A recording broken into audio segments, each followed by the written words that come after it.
Hi, it's the girl out there, right here with you. It's me, Cindy, and this week I am here with Kelly Cannon. Hello, Kelly. Good morning, good afternoon, good evening, and good night.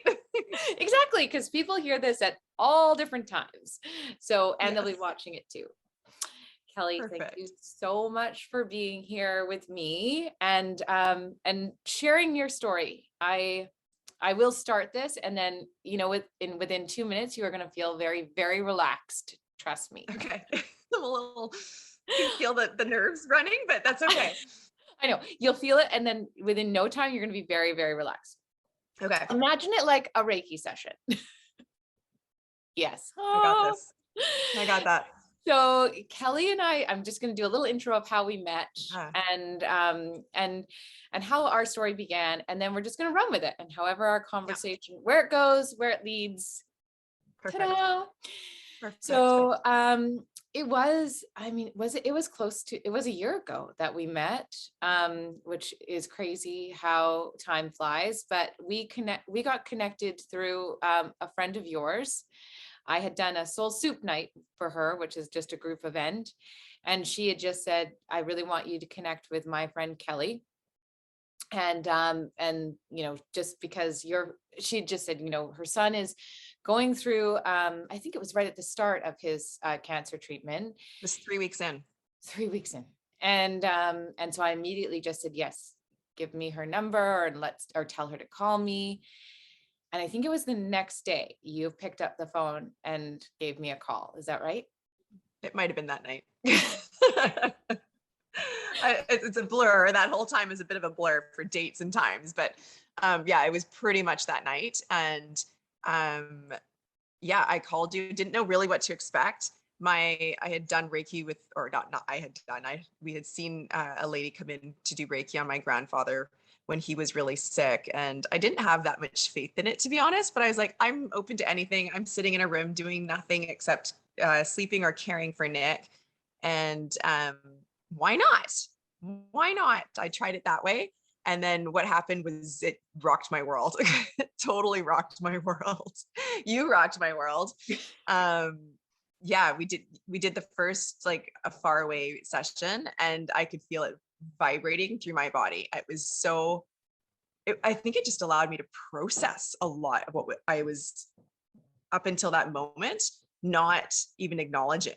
And it moved me to pieces. My husband's just leaving. Bye, Darren. Bye, Darren. He'd like to be a part of this too. He loves being the show, so I apologize. I love it.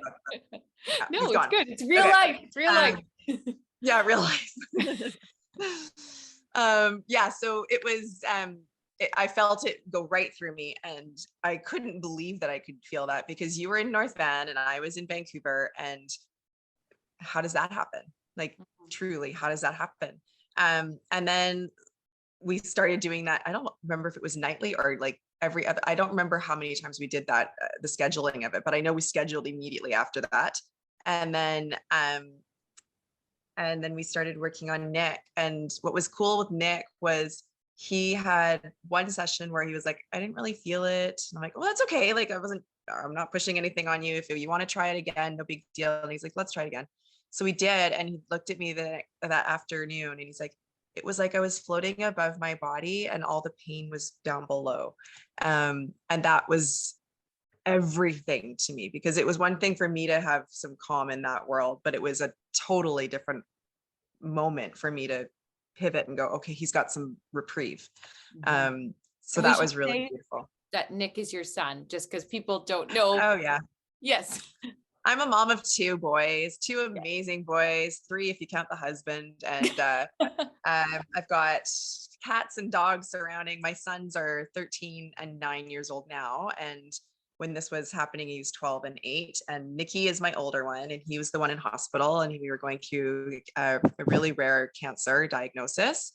And then Clive is his younger brother, who is his biggest fan. And yeah, he was at home. So we split up, and I kind of conquered with Nikki, and Darren kind of conquered with Clive.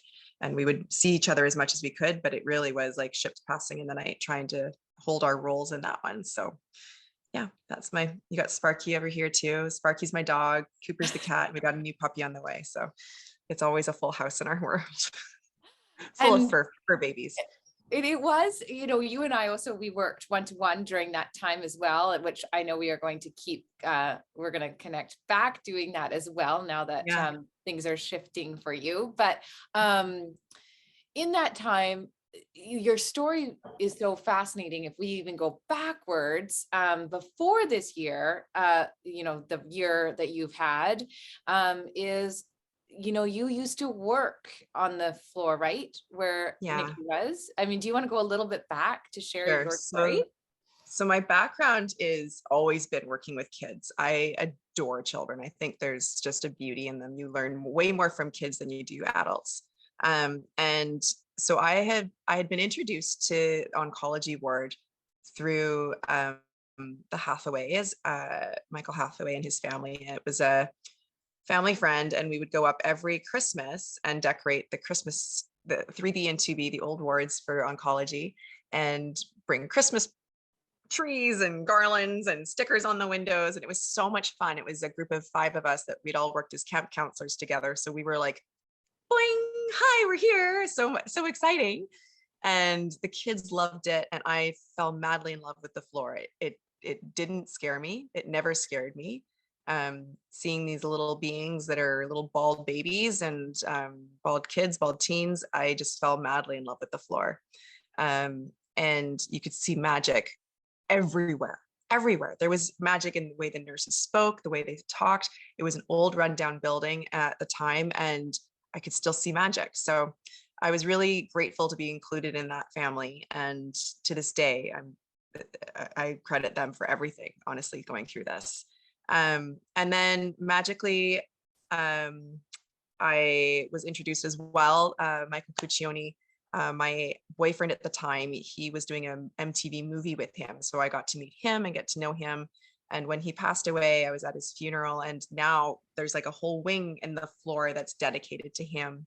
And so every time I go up there, I see a familiar face that I knew. And that's a really lovely like tweak in my world. And then when there was about Clive was 2, so 2014, somewhere in that realm, there was a boy that washed up on the floors or the shores of Greece, and it was a Syrian refugee. His name was Aylin, and most moms remember it. There was an image of this little 2-year-old, and he was no longer there, really. He passed away, and it broke my heart. I couldn't sleep for days, weeks, honestly. And I looked at my husband. I'm like, I'm going to do a Syrian refugee fundraiser or something. I'm going to gather. I'm going to do something amazing. And it didn't sit well. I kept figuring out. I've got great connections. I was trying to figure and put something together, and it just didn't fit. And then I looked backwards and I went, I'm going to do it in my own community. That's going to be more effective. And so I put my volunteer sheet into Children's Hospital. I'd heard there was a 6-month wait list. So the reality was I was probably gonna have to wait anyway. Clive was just getting into preschool. It was perfect. And then they called right away, as they do. My background is youth care work with foster kids, and I did ABA therapy with kids with autism. And I love kids. So it was really fitting that they picked me to come into the hospital, and then magically they put me on oncology, and that was just coincidence. They didn't need to do that. They did not know really my background of working, like they knew that I'd volunteered on there, but not really to the extent that I loved it. And it was just a beautiful serendipitous connection. I was the family support worker, so I'd go in with moms and dads and make sure that they had everything they needed and that they had the support they needed. They knew where to find things in the hospital. And then as we transitioned to the new beautiful tech acute building that they've built recently, that was really special to be a part of that movement and come about and see just how much thought and process went into building that building for all kids on all floors. And it was just really cool to be around there. Like I would leave every Thursday. I'd meet with the social workers. I'd figure out which families were involved that week, and Some were in longer stays, month stays, and some were just in unplanned. They come in for a couple days or whatever. And you get to know the families really well. And the thing that they teach you is that you're walking along the road, the same direction as them, but you're not on the same road. So to not take it home with you, to take care of yourself, and to understand that the journey looks painful for them, but it's not your journey. You're there just to support. And that was really hard on a couple families that I fell madly in love with. Uh, but it was a really good training ground for this, for what we went through. And COVID happens, all the other things get shut down. All the volunteers get shut down. I did baby cuddling on the babies born with addiction, or that are born to addicted moms. So as well, and I madly love with that position as well. But so everything gets shut down, and it's spring break, and we've been off for a year of COVID at this point, 2021, and March. My son's been acting a little odd, moody, and just a little off. I couldn't put my finger on it, but I keep coming back to, oh, it's hormones. He's 12, he's approaching puberty. He's sleeping all the time because he's a teenager. He doesn't want me to see him naked anymore because he's a teenager. And red flags looking back, hindsight 2020. But I kept walking the seawall every morning, and there was the week leading up to that, I had this incredible calm, which I've never had. My marriage was not in the greatest space at the time. Everything else seemed to be falling apart, and I knew where I wanted to go in life at that point, but I didn't know how to get there, and I was struggling that way. And I would walk the seawall, and there would just be this knowing and calm and going, it's going to be fine. You're okay. Just stay calm. And it was such an, like, I remember talking to my dad about it. Like, there's this weird feeling when I walk, like I've never had that knowing.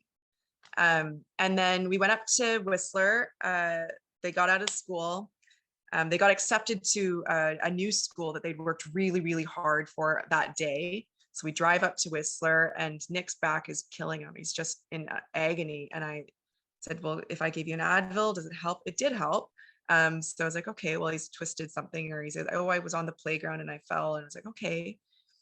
We went skiing the next day, and he didn't want to go. But then I'm like, if I give you Advil, do you want to go skiing? You don't have to. And he's like, I'll go. So I was like, okay. And I haven't skied. Oh, I only skied periodically on a perfect bluebird day. And I wasn't going to ski this year because of COVID. I was very nervous. And the mountains there, where our place is situated, you can see the sunrise over the mountains, and the sky was pink. I've never seen a more perfect looking day. And I was like, I looked at Darren and I'm like, I'm going skiing. And he looks like, no, you're not. You don't ski on day. Like, no, you're not this year. And I was like, I can't not go skiing. We need to go skiing. So we went skiing, and we had an okay day, him and I. And then it was time to pick up the kids. He skied down to pick up the kids, and I was going to download because I get nervous. You're going to hurt yourself on that last run. Yeah. And I'm waiting up there to get on the chair, and I heard the sweetest voice in the whole world. And it was, Mommy, you're skiing. And it was Nick. And I turned around and I'm like, oh my gosh, Nikki, you're here. And he was waiting. He just come up for another run with his teacher. And he was just so sweet.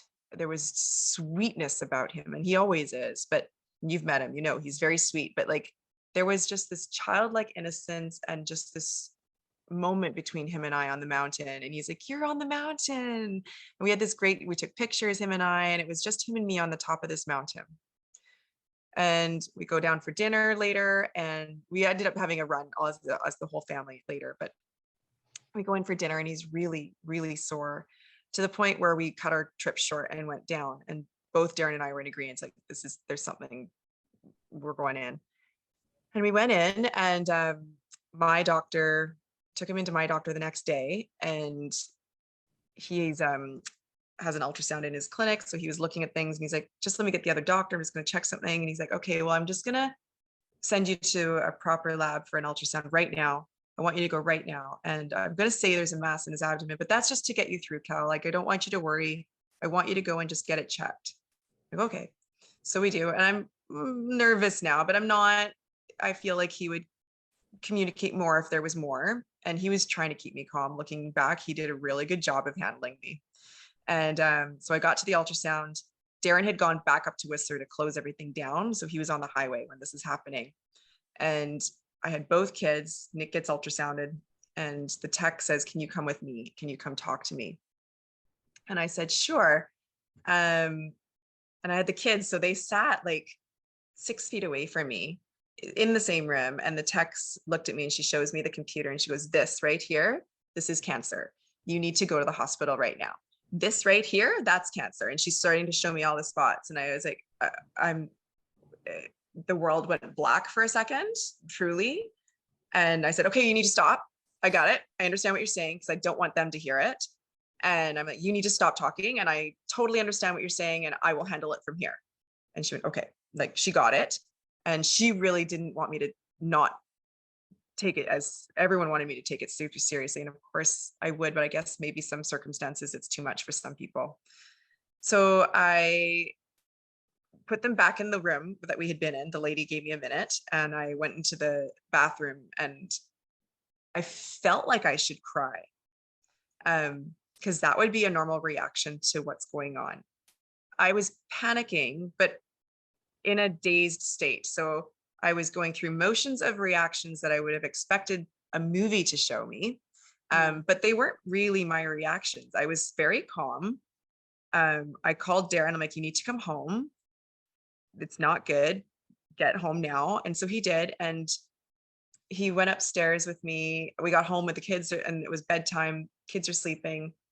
We now know that my doctors called and said, "I'm going to streamline you. Take the night at home. I'll get you in the next morning and everything will be streamlined. So all the tests are lined up. We're ready to roll tomorrow morning, but get some sleep tonight." Neither of us slept. The kids slept, which was important. And what was magical about that night is I had both boys in the bed with me sleeping, and they're thick as thieves. These kids sleep together and love each other fiercely. They also are true brothers. Let me be very clear. They fight and squabble and do all that. But at the end of the day, they are friends first and foremost. And that is my most important lesson that I will leave this earth hoping that they've learned, is that they're each other's best friends. And so they were cuddled up together and they were cuddled up with me. And I remember sneaking out once they were asleep and just like in a daze, hoping the world would stop spinning for a moment, and going to Darren and like asking him to hold me, because I was still the grown up and I just wanted to be a kid again and have someone say, "You're okay. This is okay." Like you want your mom, right? You want your dad. And Darren and I hadn't really cuddled in a very long time. So it was like, holy crap, we're just like truly holding each other and crying, just sobbing, like that we're here. From there, we got up in the morning and it was go time. So I packed a huge bag of clothes, stuff I knew we would need in the hospital, having seen so much in the hospital. Darren looked at me and he said, "You're only going in for tests. You'll be fine. You'll be home." And I knew we weren't coming out of there immediately. I knew we were going to be there for weeks, maybe months. And he couldn't process the same way I was going through it. But that's because I've literally lived in that hospital for 8 years. So from there, we went through all the tests. We had the most amazing nurse. I remember his name was Kyle, and Nick instantly trusted him. He was cool dude, man, like just so cool. He had a bandana on, and of course everyone's masked, but he really helped calm Nick down when it came time for needles. Nick has a significant phobia of needles, always has. And there couldn't have been a more vulnerable kid in this moment to have picked and say, "You're going to get poked for the next year." So Kyle was a blessing. He was a real good blessing. And as we moved through the floor, went through all the exams, MRIs, CTs, ultrasounds, blood tests, you name it, we've had it. That day, they moved us up to 8. We went up the elevator, the back elevator that I don't usually get to attend in, and we went up into 8. And I haven't been there for probably a year, thanks to COVID, nearly a year anyway. And I come through the doors with him, and he's in the bed, and I'm holding his hand, and I've got the bags and everything. And the nurses that I know are so excited. They're like, oh my gosh, you're back. This is great. And then they notice I'm with a kid. And it, I was like, hi, trying to keep it together, like feeling very out of place. And then I saw Rod, and we came around the corner, and Rod is our oncologist, Rod Rassick. And I know him personally from being on the ward, but I also know him because he's a parent at my kid's school. And I've worked with his wife on galas and stuff. And I just have always admired this family in general. But when I saw his familiar face, that was my moment where I broke. Nick went ahead of me and rolled ahead, and I just started sobbing. But I also knew in that once I saw him, I was allowed to collapse because he was going to take care of this. That was how I looked at it. The moment I knew him and I saw him, I was like, okay, I can cry now because he's going to take over for me for at least a few minutes, right? Like just give me a minute to collect myself. And then it's a blur. We went through crazy testings, and he had to get a whole bunch of procedures done in the first while. He had a med comp line put into his chest so that he didn't have to deal with pokes. So it's a double lumen. It comes out like 2 straws, and they can do all the blood work and medicines through that, which is an incredible accessory that helps kids. The problem is it's hanging outside your body for the next year, and you are reminded every day that you are not feeling great, even if you are feeling better that day. But that was one of the big procedures. We had the biopsy. That was a major procedure. And all the time while watching this boy in bed, I'm watching him, and he's losing weight. He's swelling also at the same time as losing weight. Like I can see his face is getting gaunt, but his extremities are swelling in places. And it's just, it was heartbreaking. It was heartbreaking. There was nothing I could do to control it. And very little I could do to support him in it. Honestly, that's what it came down to, was there was very little I could do to support. So when we came across you, I felt we were at least adding something into the mix that wasn't hospital related, that wasn't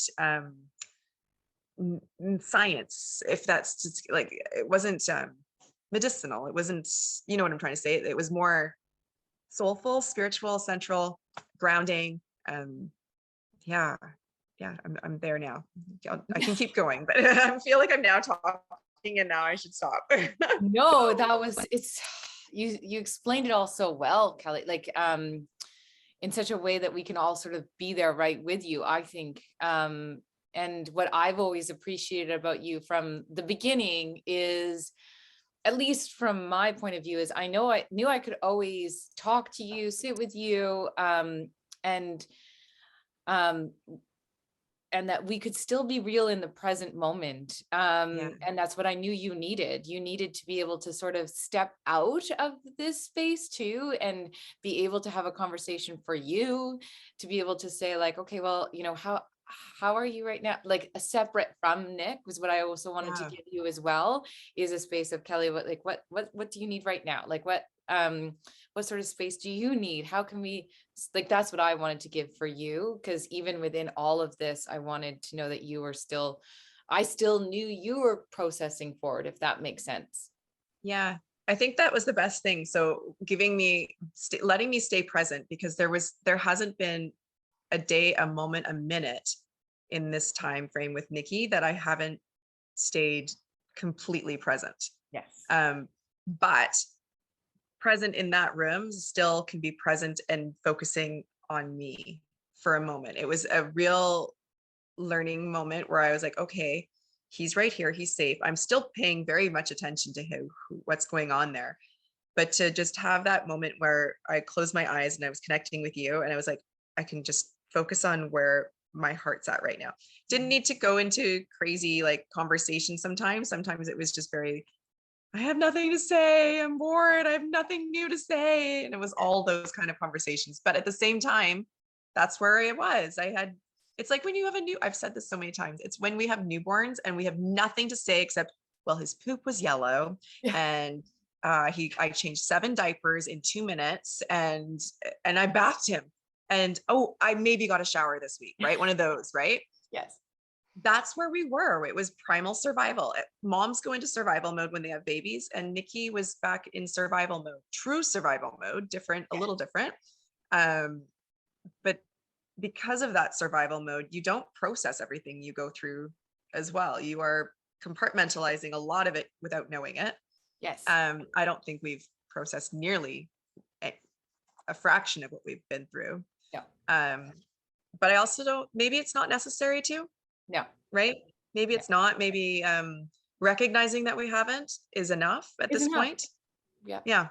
And I really loved you'd said to me at one point, like that what you realized for yourself is that you were in training for 8 years for the role that you were playing in the last year. And and I think that's what I always say for people, that you're preparing sometimes for your future self without knowing you're doing it. And not that you'd wanted to be in that role last year, but knowing like suddenly you just realize, wow, like this is why all these things lined up. Like you really, and I want people to hear that too, because you really could see positive things in a very, there wasn't a day of negative. Yes. Yeah, there wasn't a day of negative, and there hasn't ever been a day of negative. Let me be very clear. That hospital has dark moments. There's kids that don't walk out of there for sure, in different wards, on all wards. That doesn't have to be just oncology. We've been on the surgical ward. We've seen the burn ward is right next to the surgical ward. We've seen kids in that frame. And so there's 2 things.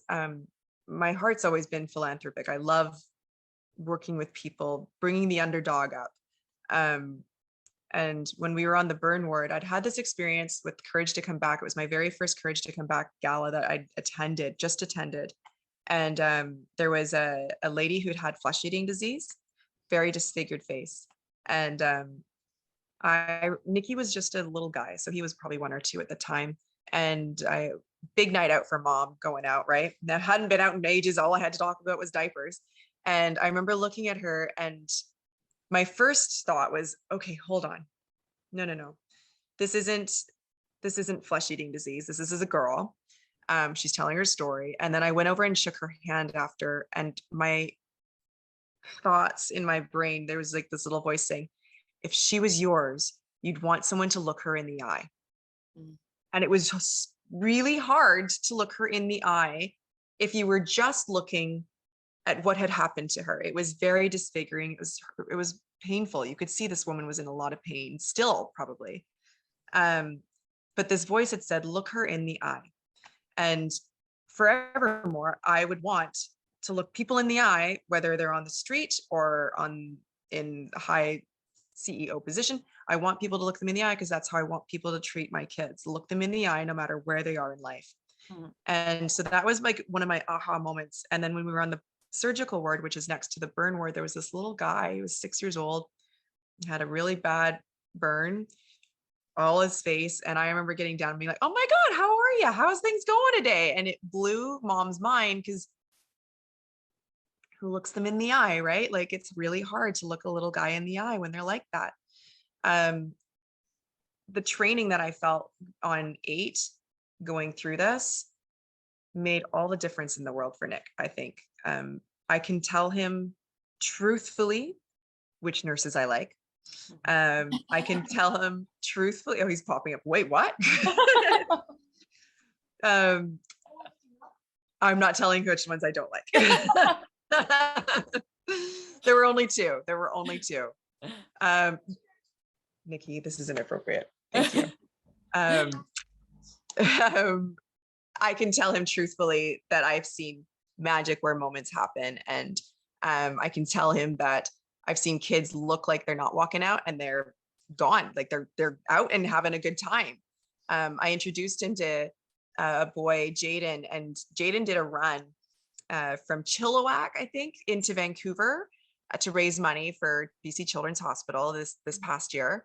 And we went to the finish line and I dragged Nikki to the finish line. He was so not impressed with me. He's like, Mom, like, it's just a kid. Like, oh my gosh, there's so many kids up there. I'm like, no, no, no. This guy has done it and gone out. Like, you need to meet the out. Yeah. And randomly, he was a boy I'd volunteered for. So I was super excited to cheer him on. And he didn't remember me, but I remembered his mom, which is even cooler because I think she's just wonderful. And she was an incredible woman.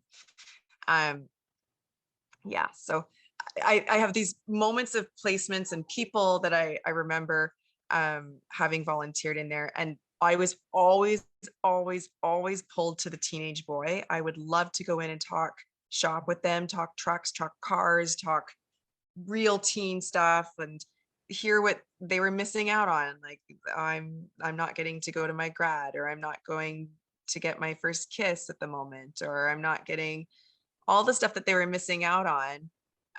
I was okay to hear. It didn't scare me. It didn't worry me. Because I had a lot of faith in our science and our doctors at that hospital.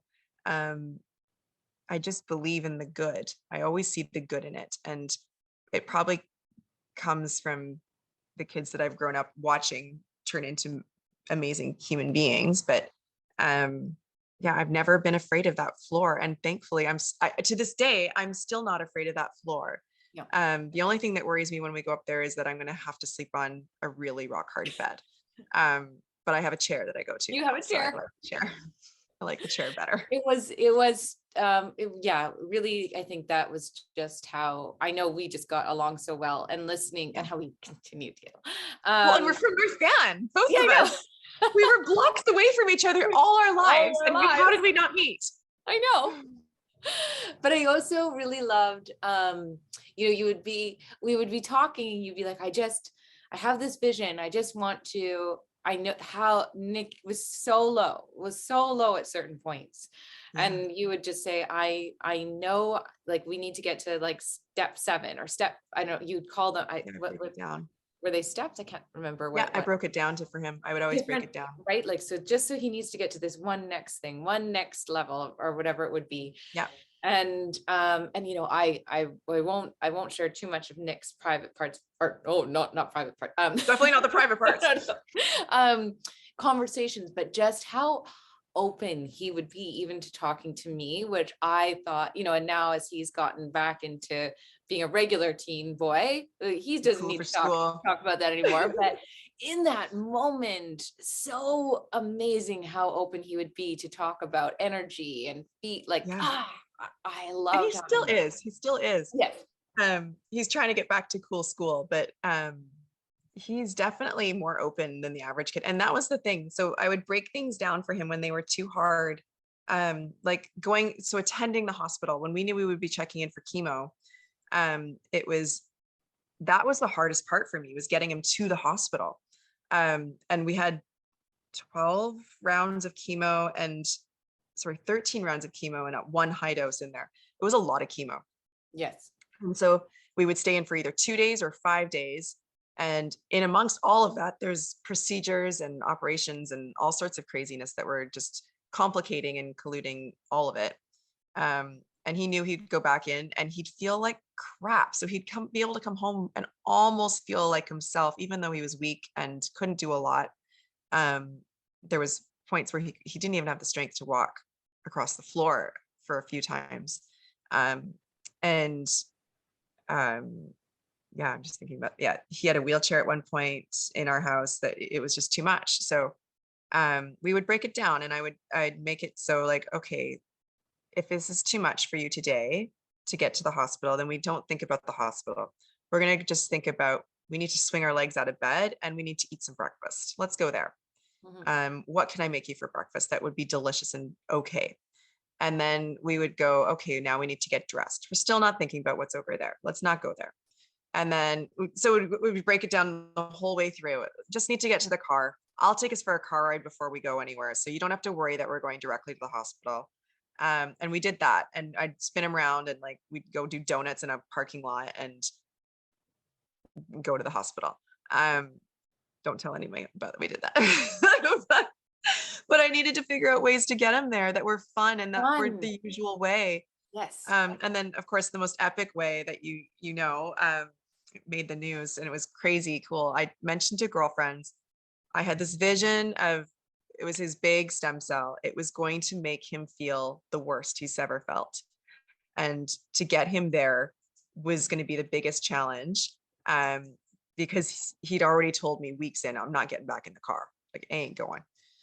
You can change the day on me. I'm still not getting in the car. He didn't go in the car. And so I called a friend of mine and borrowed a really fancy car. And I called my girlfriends and I said, I need you all lined up along the way. And my girlfriends went, we got this from here. Like, we're going. I'm like, okay. I'm like, I just had this, you've seen the Highway of Tears, and that's such a beautiful tribute to people that are no longer here. But wow, it gives you, inspires you, it gives you hope, it gives you a feeling of connection. And I wanted that for Nick, but living. Yes. And so they called it the Highway of Hope. And the entire West Side community and more came out to line the streets for him. We had police procession. He was in a Ferrari driving around in that thing. And the Driven Project got on board and was driving Clive around in a Lamborghini. He was like, thought he was the bomb. All the whole way. He's like, do you own Amazon? Is that how you own this car? Like, he was so excited, the little chatterbox that he is. But for Nick, that was what it took to get him into that hospital. It took a whole community coming together and connecting and saying, we believe in you, whether we know you or don't know you. And we continuously, once we got into that hospital, we continuously went back to those moments, and I would have him close his eyes and we would drive that road again, right from the school, right through. And I'd say, like, do you see people you know? Do you see people you don't know? Who do you know? Tell me what you see. Tell me the signs that you're reading. And like when we had the dog squad close off Granville Street and they all saluted, and like all these moments. And when it was so painful for him, because what a stem cell does is it takes your cells down to almost zero of death. And they, just before you die, they infuse you with stem cells and you come back. And so during that time, you get this mucositis in your mouth, and it's like massive amounts of canker sores, and it goes all the way down your trachea, down into your intestines, all the way through your intestines. It's an awful, awful feeling. And they give you ketamine to get through it, which is a great pain pill, but it's really not a pain pill as per se, as gives you an amnesia effect. So you won't remember it, but you may experience it. So to watch him go through all the pain, and there were other pain meds too, don't get me wrong, we were definitely trying to treat the pain, but it just can't be treated to the point where there's no pain. Yeah. So to watch him go through that and then say, like, he's having a melt, he just can't make it through, and then say, close your eyes. Do you see Matthew and Imran and Austin and Ryan and your pal Lachlan and Livia and Addie and Rose? Who do you see? Your people on the, yes, I see my friends, they're right there, I can see them. Do you see people you don't know? The teachers that you know? Yeah, I see them. And he would get this strength to know that, because he didn't have it in that moment, everybody else did. Yes. And I wish that for every child that goes into that hospital, to have that strength that they know, because the majority of people are coming from out of town. There's a lot of people from Vancouver, but the majority are out of towners.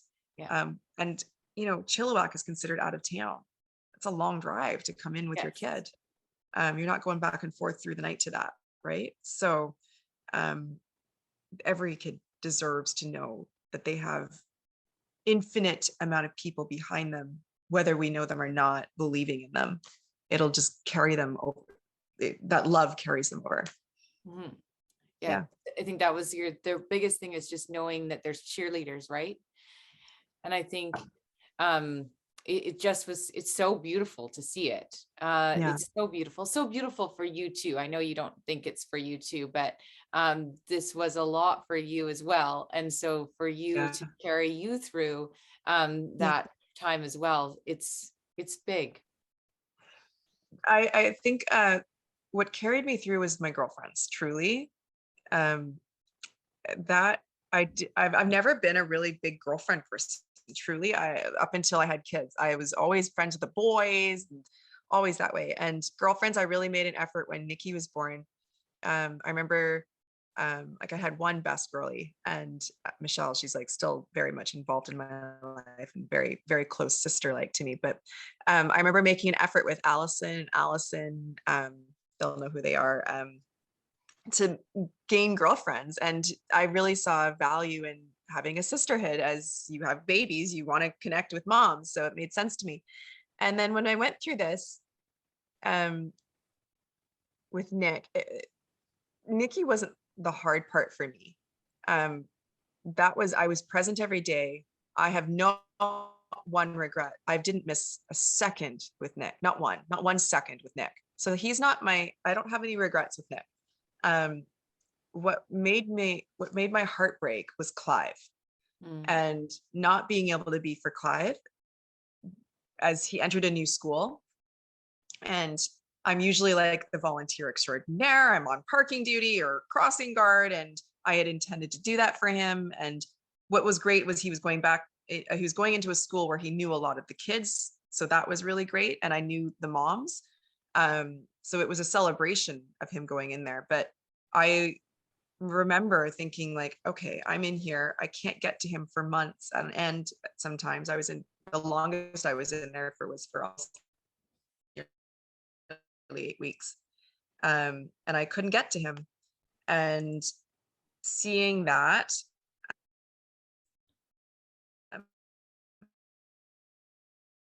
frozen. Did I lose you? You're just frozen for a second, but don't worry. We'll edit this part out and we'll wait till you come back. I lost you. Don't worry. You're just frozen for a second, but you're good. Now you're back. Don't worry. You're back. You just give it a second. Give it a second. Don't leave. Don't leave. Don't leave. Don't leave. Okay. Okay. Just making sure. Okay. Yeah. Yeah. We'll edit that part out. Don't worry. No, I'm not leaving. I'm here. Okay. Okay. Okay. Okay.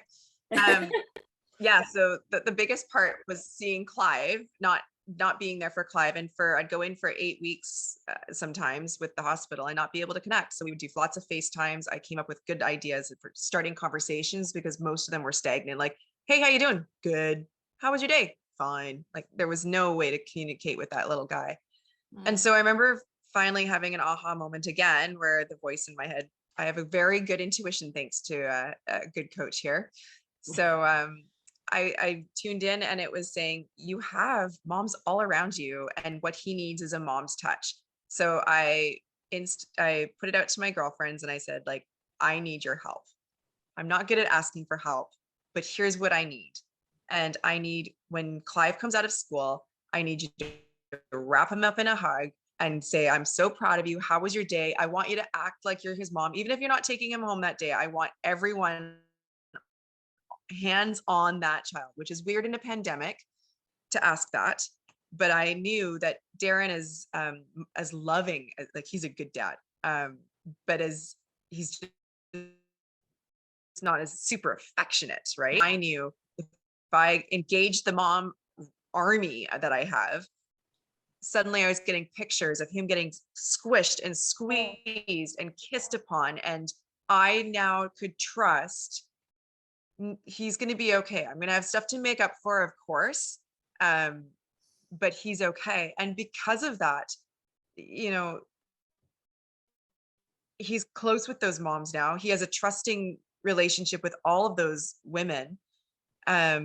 He feels he can be his complete self, which is sometimes a deterrent. Like it's not always the greatest moment when he's I'm here, doing his best self, because he's a bit of a tornado. But at the same time, I love that he feels he can be that way in front of them because they're not going anywhere. They love him as fiercely as I do. And I trust that. So to know that he was getting his cup filled that way, because he's super affectionate. That's one of his love languages for sure, is affection. And I knew instantly when I saw that happening, at least he wasn't going to go down to empty. He may not be full, but he wasn't going to hit empty. Yes. And that was important for me to make sure that happened. And to ask for help. That was my big lesson, was learning to ask for help, learning to ask for people to show up for the parade that we did for him, learning to ask for that, learning to ask for people to stop saying, I'm sorry. I hate the I'm sorry. Because what are we sorry for? Like, yes. sorry, like no one's in control. And I think that's been another lesson through here is, well, why am I special that you should say I'm sorry? Right? What made me special, or what made Nick special enough for him to skate through, or anyone to, for that matter? We're all going to encounter something that brings you to your knees, whether we see it out in public or not. And this was one of our lessons in life, was to bring us to our knees here. But I think it actually, on our knees, it gave us strength. I genuinely believe this was one of the best years of my life. Nick will come out of this. He was already the golden child. There's nothing I would have changed about my Nick ever, but he's going to be so impactful, and his story is going to help even just one person. It's going to help somebody overcome a mountain that they didn't see that they could get over, because he's overcome mountain after mountain after mountain. And, I would talk on my Instagram, I would blog my Instagram so that people would know where we're at. So it took the time off of me explaining over and over, because when you go through a chaotic time like this, to revisit and have to say the same thing over and over, it's actually traumatizing, because you may not be processing that moment. I didn't process a lot of it. I would say, oh, Nick's in stem cell, Nick's in 8th round, 7th round, whatever it was.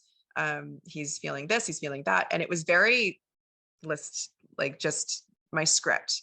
But I don't want to hear the script, because it's still very traumatic sounding. So I would, I'm forgetting where I'm going here with this. I would blog it. Yeah, thank you. I would blog it so people had a good understanding of where we're at, where I'm at, and they didn't need to go into detail for every single time I saw them. Asking if Nick's good or not, that's always acceptable. Like, of course, I don't need to pretend it's not happening. But the I'm sorry, it irritated. I remember putting up there, please stop saying you're sorry. Or if I say I'm okay, believe me, I'm having an okay day. Like, it's okay. And it's okay for you to have an okay day. Yes. Yes. There's so many girlfriends that would come in and be like, oh, but how are you really? And looking back, that really offended me. I now can see they were trying to give me a space to be safe and to collapse, because that's how they feel they probably would have been, was collapsing in that moment. Mm-hmm. But you figure out quickly that you cannot collapse. You have to get stronger. Yes. Which is why I do feel, looking back at those 8 years and even longer, like since I was 18 on oncology and just volunteering in the Christmas way, it was training ground. I already had muscles that I didn't know were there. So it is just, I know, and your blog too, the way you write, it's just so, you could sit and who knows what you'll end up doing with those words at some point, who knows? So well done. We've talked about that before. I think you call it automatic writing. Yes. I definitely believe that's what that is, because it just flows through so swiftly. It's not a overdraft. Let's put out. It's a one and done, which is why I sometimes the spelling's atrocious and the grammar's terrible, because I literally just go done, like it's out. Yeah. But yeah, I do feel that was really healthy for me to do. I think I had wanted to journal originally. I wanted to journal, but I find Instagramming my feelings is a lot easier in this scenario. Maybe not all scenarios in life, but in this scenario, because it affects so many people with what Nikki's gone through. Like, his classmates and our community is so tightly bound, and they care so much that why shouldn't they have the update that I get as an update? Not maybe, like, we never released the diagnosis, and we never released like those details around it. What I can say is it is super rare, and it was 0.3 in a million. So he had more luck getting struck by lightning a few times than he did. But that's the reason it was a safety net for myself. So I didn't have people calling and telling me, oh, well, I heard this works or that works, or the statistics. I don't care about statistics, because as I've learned through this, cancer is individual. You can be diagnosed with breast cancer, testicular cancer, bone cancer, whatever. It doesn't matter. And the reality is, it actually is not, that might be your category for what the markers are of cancer, but your body is your body, and how it responds is completely different to how my body would respond, or your body, or anyone else's. So to say, like, when we say like, oh, I want you to cure cancer, and that's why it hasn't happened, because everybody is so different. And unfortunately, that's why it's happened. There's going to be, there's still amazing treatments and breakthroughs coming through, but that's the reality. And knowing that, it makes no difference what the statistic is then. It makes no difference, because I'm different than you. So that statistic may have different markers than my statistics. So we don't look at those. And then I think the other really good tip that I have is trusting your doctor, finding one you love and trust. Yes. And then knowing that they'll drive the science, and I'm just there to drive the emotional takeaways of this, for Nick, especially for Nick. And he loves his doctor. Like, we call him Uncle Rod. It's not Dr. Rod, it's Uncle Rod. Yeah, he's amazing. And all the doctors that have worked with us, honestly.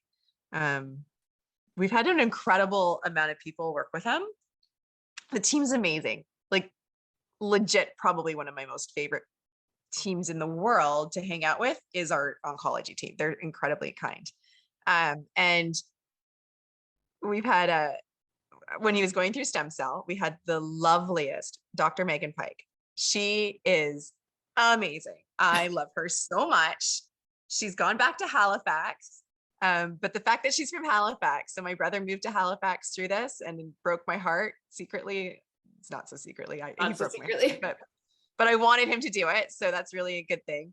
And so he's over there, and now I can go over there feeling super confident that if we have any problems, Megan's there. See? And how weird and wild is that? It's just like the little things that have happened to make this work for Nick have happened deliberately and not deliberately, but they all seem to like come together. Yeah, it's weird and wild. I love that. I think, no, just hearing the whole story and how you have created such a positive space and a positive place for all of you, and trusting, as I say, my big thing is feet grounded in logic and hands always open to magic. And if we can always keep that space for ourselves, and knowing, as I also say, if you look one way, there's always going to be mess. And if you look another way, there's always going to be beauty, right? And aware that mess and beauty will always mix together. That's how our story is supposed to be. That, right? Oh, hi, Sparky. He's here. He's trying to make his way in. I can just see the nose popping you up. want a little just bit like, of the pain. just so people know what's going on. There it is.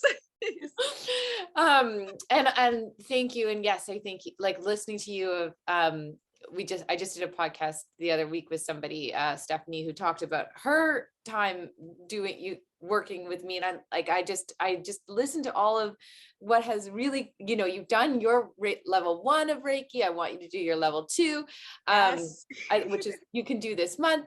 I just, like, you really have sat in your own intuition. It just hearing you, it's incredible. On this side, so if you had one takeaway for people, for families, not even, I mean, not just not even in cancer, but if they were going through something and they were just in the gates opening to it, what would that be? So my biggest thing when I talk to people that have come to me about their own illness or someone else's illness is, don't feed into the fear, to lead with love. And because fear is the opposite of love. And it's a story that hasn't happened. Fear is anxiety and all the stories that your brain's trying to tell you stuff that could happen, and they could, but the reality is they haven't. You're in this exact moment right now, and that hasn't happened. So to stay constantly in this moment is how I live. And it's different than some people, and it's how I handle it. But it's given me a gift in that I don't have one regret going through that year. And now that he's been clear, I should say he's also cancer clear on his scans. So I should say Yay! that we got Yes, that yes, yes, yes. last week. So that's great, or 2 weeks ago. But knowing that, so he's going to go into scans every 3 months now. And so the way I look at life is, okay, my now just got a little bit bigger. And I can live for 89 days. And then that one day I'll wait and panic and try and stay in a good space. But 89 days is how I'm going to 9 days. live. Yes. And then we'll get another scan and it'll be another 89 days 9 and days. it'll be a forecast like that. And that's good for me. That's how I work. And I just try and lead with the love. The other thing that's helpful would be to look for the helpers. You're going to have when you get hit with an illness or a diagnosis, your whole friend circle A, circle B, circle D, all the way to circle F comes out and texts you and presents food and gifts. And it's an incredibly meaningful time. And then as you get into month 1, month 2, month 3, month 4, that calms. It calms down and you get circle A, B, and C only showing up. In the text messages, in the showing up at your door with stuff. And then as you move into month 6 and 7, it really is A and B, and then you've got your besties. You know exactly who's on your side. And that doesn't mean circle down to Z is any less meaningless or any less meaningful. You need that circle too. It's just, you know who you can depend on, you know who you can confide in. And I think that's one of the loveliest moments that have come out of this. Like, I know exactly who I'm calling when I need what I need. They know too to pick up the call for, right? Nobody guesses, oh, I can call her back later, or I'll text if they need to do that. But so to look for the helpers, and then if you can't find one at the moment, if it's just you, be the helper. Come up with some magic. I think Nikki going through this felt very isolated in a lot of moments. He watched his friends grow past a long point. They're going into teenhood and he hasn't been able to join them on that road quite yet. So and even like, just like looking back when he was having trouble taking medicines and feeling isolated that way, like, I think the biggest way is showing them back to that road, you're walking the same road, but when it's your own kid, you're going to hop on the same road as him. I'm really good at walking someone else's journey, but not on the same road. But with Nick, it was super helpful to hop onto his road, and he had to take down a disgusting medicine at one point. And I remember shooting hot sauce for him. And so he knew he wasn't the only one having to endure crap, like just blah. And then looking for absolutely every way to keep him calm. Like, he learned to meditate very early on in this. That was super, super helpful, was learning to meditate and just calm your breath. Breath is the only thing we can control. It really is. You can't control anything else in life, but we can control our breath. And that was super calming and keeping me in the present moment. I used to love when he would he would do Reiki and he'd be watching a movie or something, but he would know when I was done. Yes, I know. She's done. I'm like, wait, what? How did he do that? And I'd send you a note, okay, I'm done. Yeah, he's like, I know. I'm like, oh my God. So eerie. I love it. It's so cool. He'd fall asleep half the time. Halfway through, I'd be like, okay, I'm done. Oh my God, he just said you were done. He knew all the time. Yeah, it was just, he's such a cute kid. Like, man, he comes alive, that one. So yeah. And Kelly, I always end it on, what is your favorite cup of bliss? What is your favorite drink? Oh, well, before COVID and before cancer, it was a glass of rosé. You're the very first person. This is what my dear diary always says. Nobody has ever said alcohol. You're the very first one. And but I don't drink alcohol anymore, so that's probably why. Love. I don't drink anymore, so that's probably why I miss it. I was gonna say you're the only one who does. Okay, yeah. It was a girl with a glass of rosé. I would say my almond milk, or sorry, oat milk latte. Oat milk latte. Oh, nice. Okay. Yeah, which is completely off balance as to what I should be taking. So, Oh, or just a chocolate cake. Honest to God, that's my cup. That's my cup of bliss. I ordered it last night. I always have chocolate cake in the house. Chocolate cake. I will give up alcohol all day long for chocolate cake. chocolate cake. That's my cup of bliss. That's the real one. I have a latte all the time, but like cup of bliss. Cup of bliss is chocolate. Oh, well, thank you so much. This was really amazing, and I cannot wait to post this, and I will let you know when that happens. But thank you, thank you. Well, thank you. See you later. See you later.